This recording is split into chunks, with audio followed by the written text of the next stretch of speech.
This is Cerebral Cinema. Movies of the mind.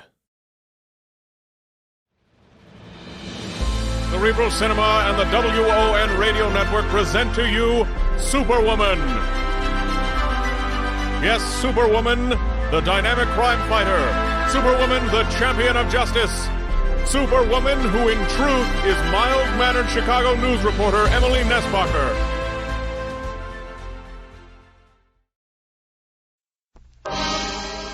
Time now for Rocky Jordan.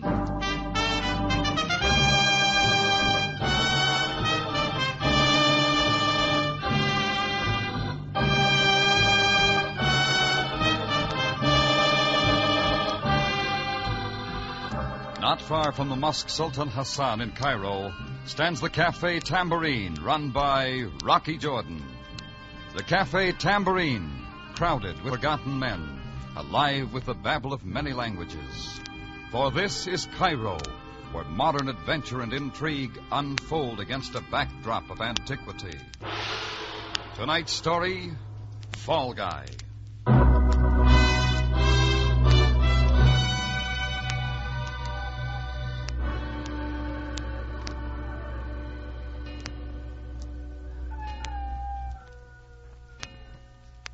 Three o'clock in the morning's just about the same all over the world.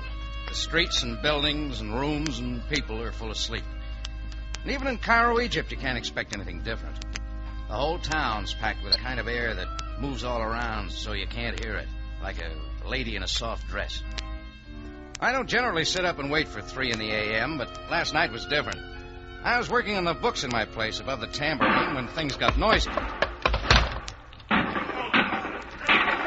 From my window, I made out a couple of Egyptian police waving pistols in the air.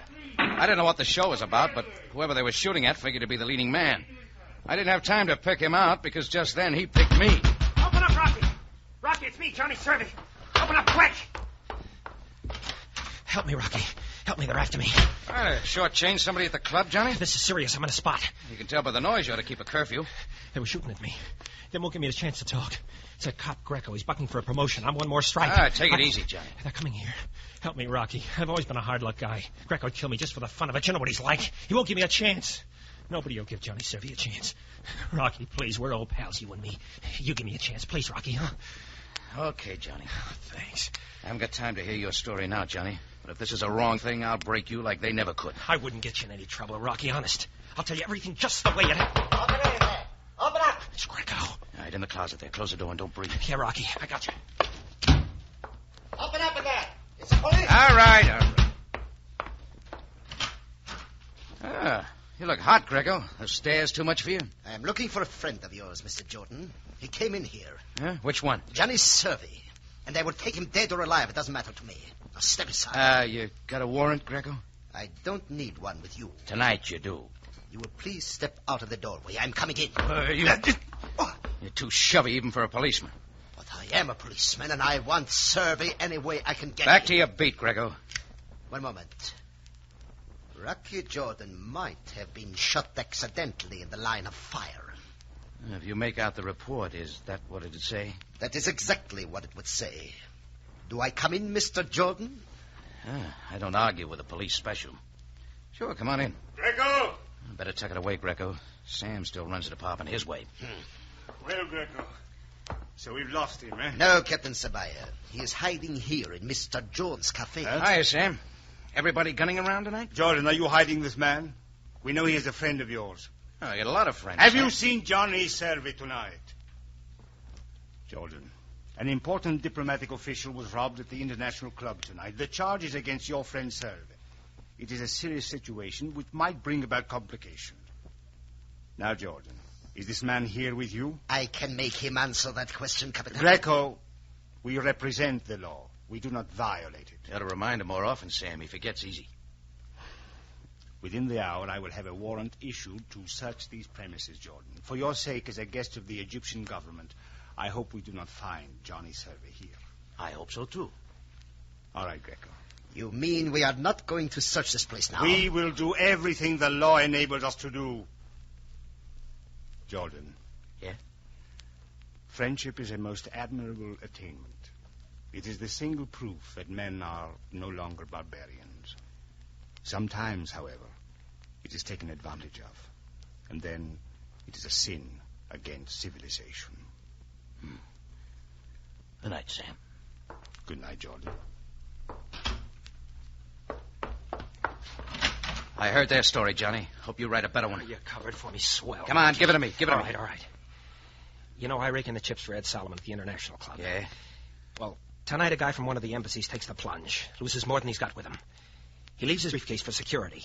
Well, I figure the briefcase full of important papers will bring him back with the money he owes the house. What does that lead to? Well, the next thing I know, Greco and a couple of uniforms are knocking on the door telling me how I robbed the embassy guy of his briefcase. You made a break for it? Well, I told Greco what really happened, but he wanted to write it his way.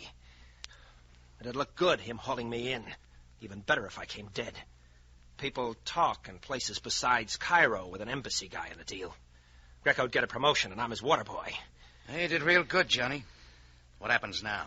Big Ed Solomon, he owns the International Club. Greco wouldn't tangle with him, and Ed could do all my talking to the right people. Now, you can help me, Rocky. Keep going. Ed Solomon lives in an apartment on the river. Will you see him for me, Rocky? Will you tell him what happened and get me out of this? I'm not going to get any sleep anyhow. Oh, you're a pal, Rocky. And I sure can use a pal. Yeah, Johnny. That's what scares me.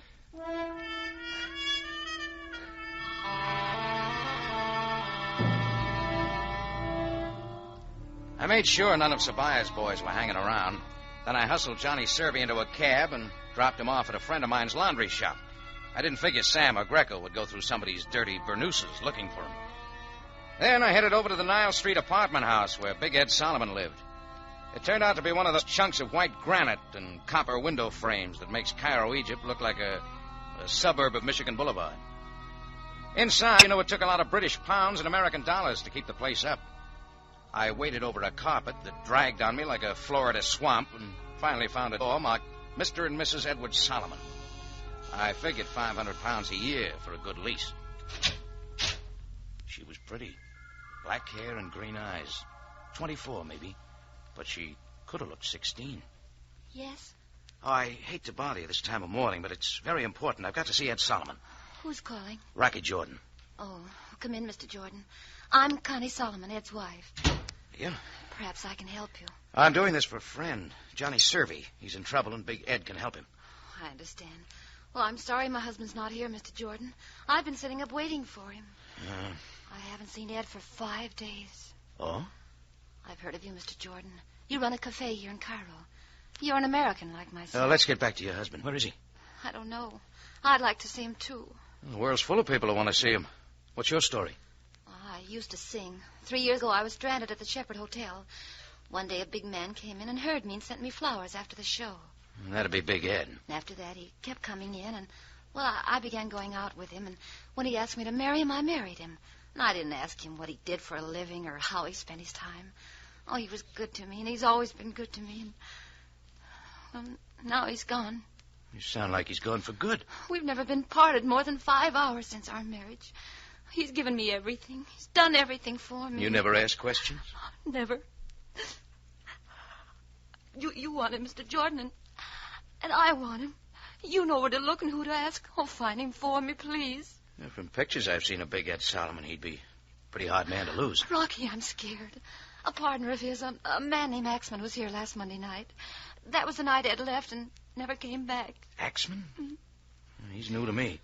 I was in the bedroom. I thought I heard them quarreling, and when I came out, Axman had his hat in his hand and was leaving, and Ed went with him. Is that all? I haven't seen him since.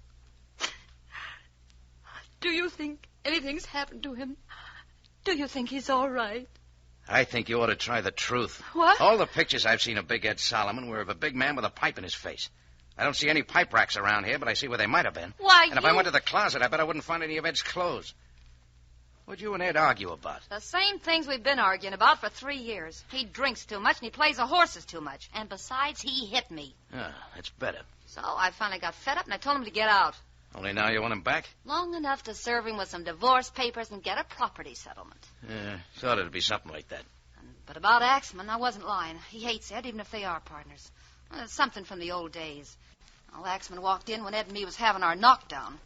If he wanted to bump Ed, he could do it, and well, somehow he fixed it so it looked like I'd done it. He's that kind. Make me look pretty sick if Ed turned up dead somewhere. Yeah, it would. Wait a minute. You still want to see Ed, don't you? Yeah. And you're going to look for him? I told you I got a friend who needs... Yeah, that's what you said. Well, remember everything I told you, will you? Yeah, sure. You had a convincing story to begin with. You ever try acting? Yeah. Yeah, once I eat... Yeah, there's no future in it. Maybe you're right, Connie. Hey, when this is all over, let you and me have a drink somewhere or something, huh? Sure, why not? I'd like to meet a nice guy. A real nice guy. Once. Yeah, just once.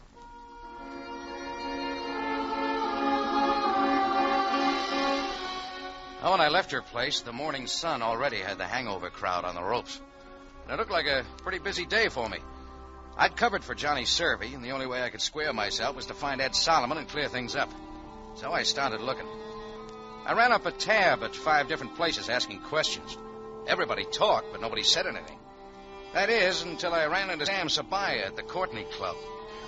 He was standing at the bar, sucking in on one of those long Egyptian cigarettes. His eyes didn't shift when they saw me. He just came my way like they were pulling him around. When he stopped, the tuft on his fez hadn't moved. We searched your place, Jordan. Huh? Find enough liquor? Jordan, I've known you for a long time. You have a code that puzzles me. Hmm? And perhaps it is the difference between the East and the West. Whatever it is, the end is always the same. What are you trying to say, Sam? I know that you were hiding Johnny Servey when Sergeant Greco and I were looking for him tonight. I know that you have hidden him somewhere else in the city. I posted no men to watch your cafe. I hope you can produce Servey when I ask for him, Jordan. Why don't you try an American cigarette, Sam? And I hope you have done the right thing this time. I'll handle Servey if you handle Greco. Jordan, there are some people who are controlled only with patience. Good night again. Or rather, good morning. See you, Sam.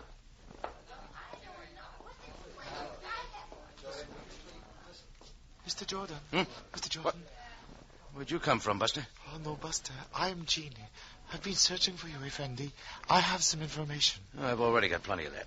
This is of a special interest to you and your friend. What friend? Inshallah. Yeah. I got the guy.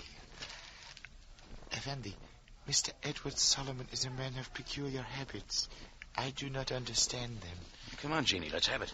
In Cairo, he maintains a beautiful apartment and a lovely wife from your own country, I believe. Yes, I met her. But on the edge of the desert, away from the Nile, at the large oasis near El Fayoum, he also maintains a home. Not many persons know about it. Not even the beautiful Mrs. Solomon. You seem to know all about it. Kismet, it is fate. I am in a business that makes such information my business. Mr. Solomon went to his desert home 5 days ago with a Mr. Axman. Is that all? That is all you need to know, Mr. Jordan. If it isn't enough, I'll want my money back. Effendi, I am superbly honest. Here, my home address in case you wish to talk further with me. You act like this is a sure thing. Nothing is certain in this life, Mr. Jordan. Not even friends. You've been peeking in Sam Sabaya's diary. Effendi, I do not understand. Skip it. Neither do I.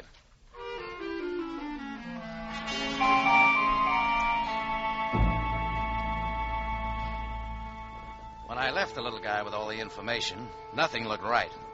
Johnny Servey's story, Connie Solomon's story, even Sam Sabaya's talk had a rattle in it.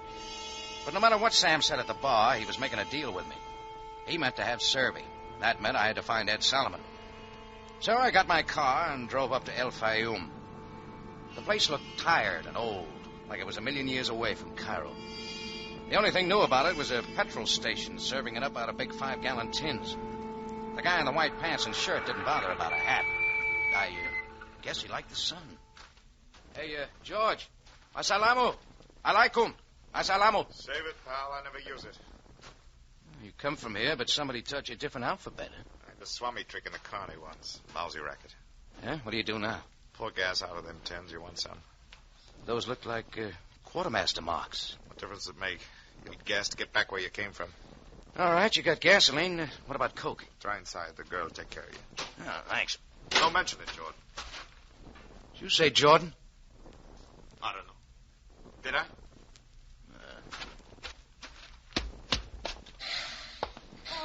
Oh, darling, I cannot go on. Oh, I'm sorry. I thought you were Paul. Paul? Who's that?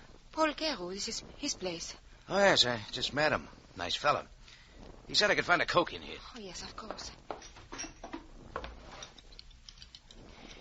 You are traveling far? No. No, just to the oasis. Oh, that is just over the dune. But there is no one there this time of year. Oh, I heard different. Oh, perhaps you have your own home there? I'm looking for a guy. Big Ed Solomon. Solomon? You are a friend of his? Oh, never met him, lady. Let me tell you. Car's all ready to go. Oh, thanks. Lisa, don't you think you ought to see how the fire's doing? Fire? What fire? Build one. Of course, Paul, of course. Goodbye, sir. Lisa is too friendly. I like friendly people. So they tell me. Keep the car here, will you? Huh? Going to the oasis. I don't see any road. I'll have to hoof it. Let's ride about half a kilometer. Your feet will get hot. I'll bet you got some foot powder. Doc Scholl himself, you want some? Yeah, when I get back. Suit yourself. See you around, me.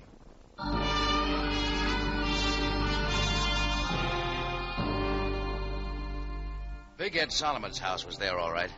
Well-ordered palm trees surrounded by an all-white job with a lot of grill work. I pounded on the door. Nobody answered. I smelled an oil lamp burning somewhere, so I pounded on the door some more. And some more people didn't answer. When I put my hand on the latch, the door opened. People and no people, and I went in. You can believe it or not, somebody was there, right in front of the fireplace. Only he was dead. One side of his head was bashed in. No, you're wrong. It wasn't Big Ed Solomon. It was a guy I'd never seen before in my life.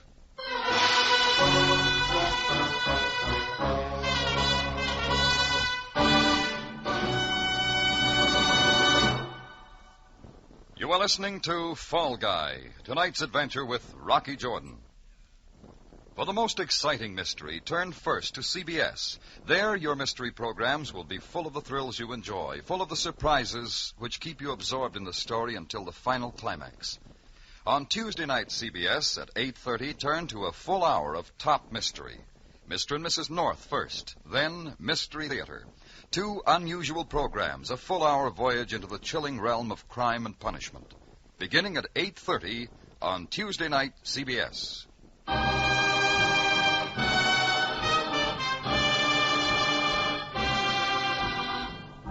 Now we return to Cairo and tonight's adventure with Rocky Jordan, Fall Guy.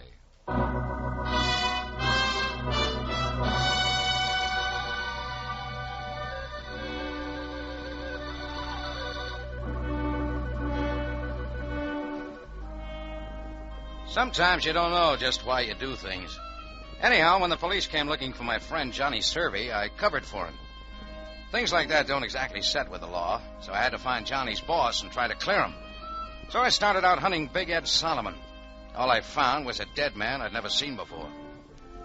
I stood there and looked at whoever he'd been. Nothing in his pockets, labels cut off his blue suit, not even a patch or laundry mark. None of it made sense. I began looking around for a poker or a hammer or something. What I found was a heavy chunk of palm branch that had been polished for a lamp base. One end of it was stained. It was about then I heard somebody come in the door. When I turned around, I was looking at Paul Carew, the gasoline swami I just met back at El Fayoum. He looked at the dead man, at the piece of wood in my hand. But I was looking at the Luger he was pointing at me. Through being friendly, Jordan. This guy's all used up. Know him? Never saw him before in my life. I did. Name's Tom Axman. Friend of Big Ed Solomon. Tom Axman? You kill him? You did. Why, you... There was a big fight. I don't know what it was all about. Just heard parts of it from my place. You conked him with that piece of wood. Pretty neat. I saw it all. And Lisa, she saw it too. That makes me the patsy. You're it, Pally. Let's go find ourselves a cop. Cairo waved the Luger at me, and I started ahead of him for the door. He was good at doing frame-ups, and he was good at running things. But he was only an amateur when it came to pushing a man with a gun. I waited to feel it in my back. It was there by the time I got to the door, and that was his mistake. Hey, come back here! I shoved him against the wall, but he held onto the gun. There wasn't anything for me to do but make a break for the Oasis. Come back, Jordan! Come back here!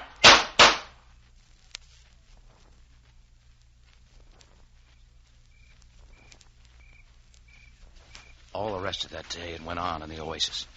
Cairo crashing around looking for me. I hid behind date palms and in the underbrush. Found out a lot of things that bug experts would have gone buggy about. As far as helping Johnny Servey or finding Ed Solomon, I was doing no good at all. As soon as it got real dark, I figured it was safe enough to cross the patch of sand and hit the highway. Cairo must have figured the same way, because I didn't hear him crashing around anymore. So I went back to see Paul Cairo's wife, Lisa.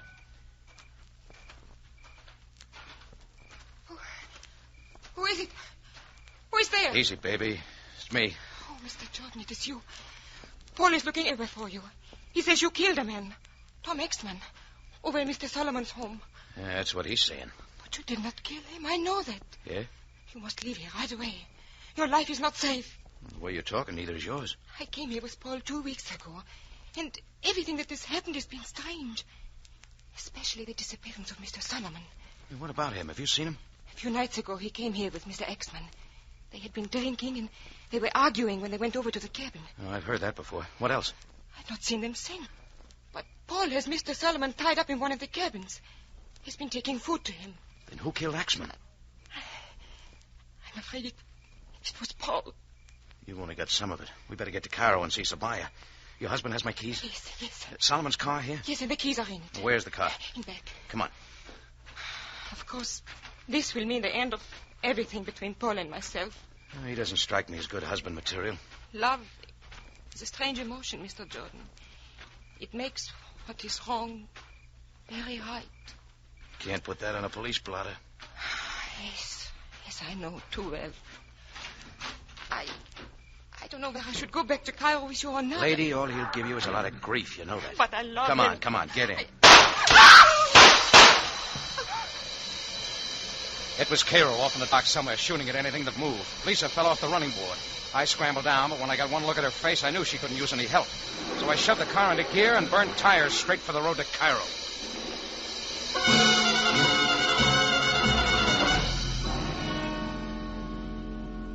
It took me 2 hours to get there. The guy at the laundry said Johnny Servey had taken a powder 10 hours before. The sergeant at the desk said Sam Sabaya was where he couldn't be reached. Well, that left only one guy to see, Jeannie, the information boy who had sent me on the chase to the Oasis. I pulled his card out of my pocket and found his place off in the native quarter, in between a phony rug maker and a lady barber. Mr. Jordan. Buster, I've been up almost 24 hours without sleep. I saw one dead man and one woman killed. I don't feel good, and I want more information. But, Mr. Jordan, I told you where Mr. Solomon could be found. I gave you information. You didn't give it all. Please, Effendi, didn't you find Mr. Solomon? I found a playmate of yours who likes to shoot people and beat their skulls in and hang phony raps on me. Effendi, So start talking. Please, I know nothing of a man who would do such things. I know nothing of that man. When a punk like you comes sidling up to me and tells me out of a clear sky where to find my man and doesn't argue about what I pay him, that means he's already been paid.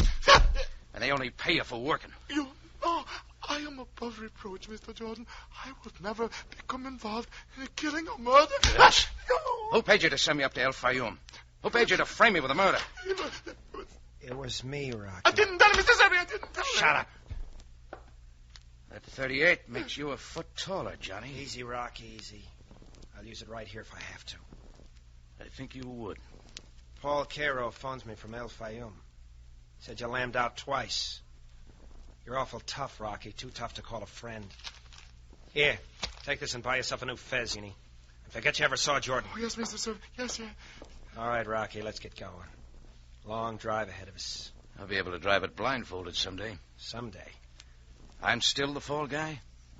I hate to do it to you, Rocky, but you're it. This is my chance not to be a punk anymore. I take you back there and we call Sabaya. Me and Cairo fix it up like you did it all. Now, come on.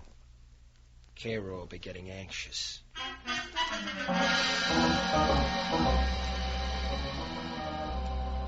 Well, you can't say I didn't help my pal, Johnny Servy.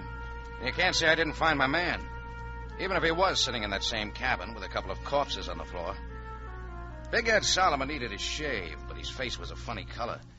Maybe that was because he was looking at two bodies, Axman's and Lisa's. I guess Cairo brought Lisa over from where she dropped by the car. He was standing there with a couple of big tears in his face, holding a gun against Big Ed's back.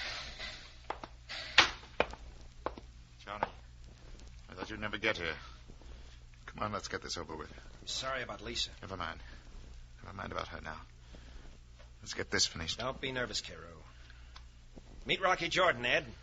He killed you. Hi, Jordan. You're the fall guy, huh? Tough luck. Where'd you find him, Johnny? Where I said I'd find him. You still killing the wrong people, Cairo? Not quite finished, Pally. 2 down and 1 to go. I'm next, huh? Sorry, Ed. Business.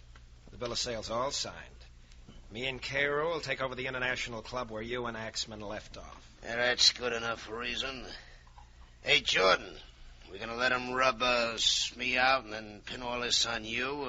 We're gonna do something about it. Take it easy, Ed. I think we ought to do something about Watch it. him, Captain. Big Ed Solomon was good. He stopped the first 2 slugs from Cairo's gun and the first 2 out of Johnny's, all in the chest.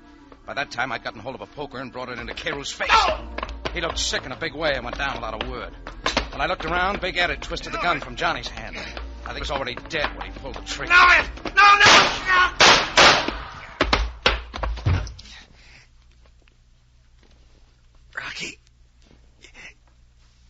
Rocky, help me. I did once, Johnny. Remember? Yeah, no. Why'd you pick me, Johnny? The embassy trick was level.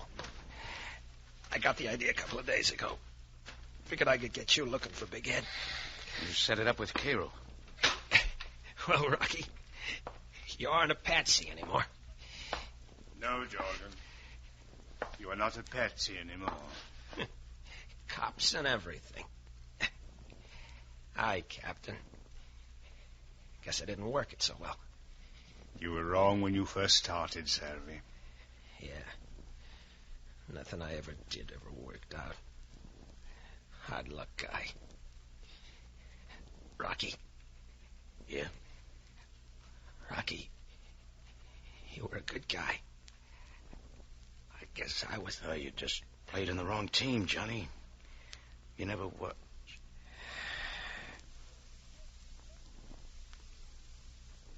Let's go, Jordan. Yes, Sam. From here on, it's a monologue.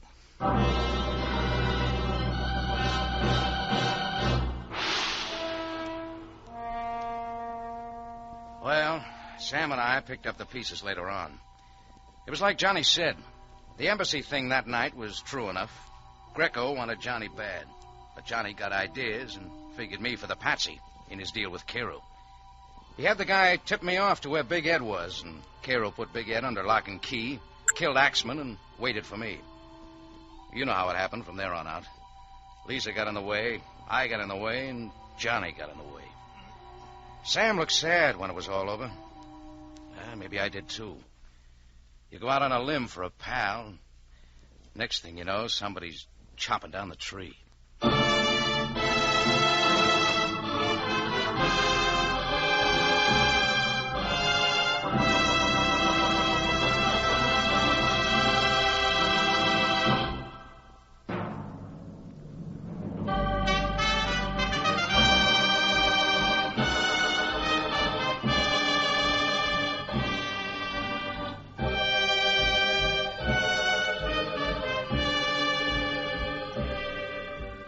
It's CBS again at this same time next week for another story of adventure and intrigue when we take you back to Cairo and the Cafe Tambourine, run by Rocky Jordan.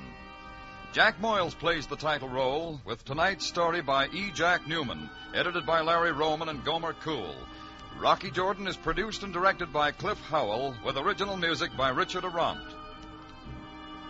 Larry Thor speaking, this CBS, the Columbia Broadcasting System.